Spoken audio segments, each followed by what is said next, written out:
wants to be interred at the Idaho State Veterans Cemetery, but the state is denying her request to be buried with her wife. Idaho doesn't recognize her marriage from another state. Kelsey Anderson is live at the Capitol with the response. Kelsey? Yes, this is a picture of Madeline Taylor with her spouse back in 1996.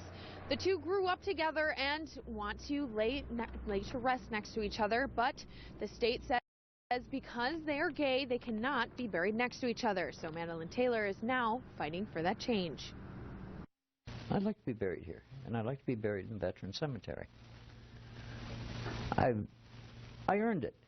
The state of Idaho recognizes Madeline Taylor has earned the right to be buried here after her 6 years of service in the Navy.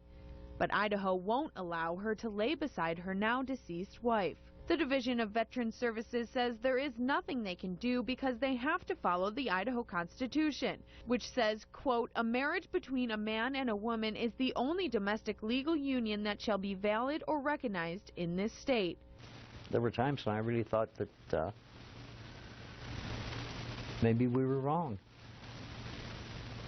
But I remember my father, when I was only knee-high to a grasshopper, telling Mom that I was one of the special ones. Taylor says heterosexual veterans can be buried with a spouse. She was hoping they would let her be buried at the Veterans Cemetery too, because she says both her and her wife's ashes won't take up any extra space.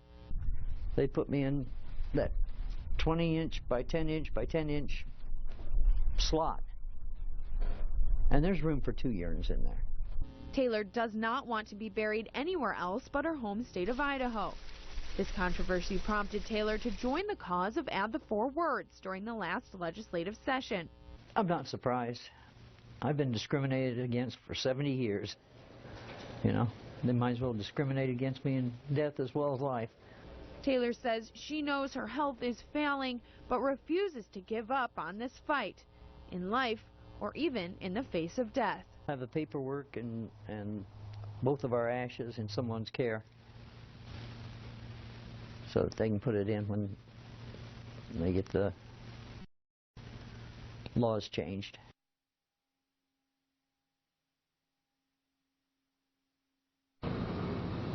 Gay couples are allowed to be buried next to one another at the National Veterans Cemetery, but because this is a state cemetery, Taylor has to follow state rules. Back to you. Kelsey Anderson reporting.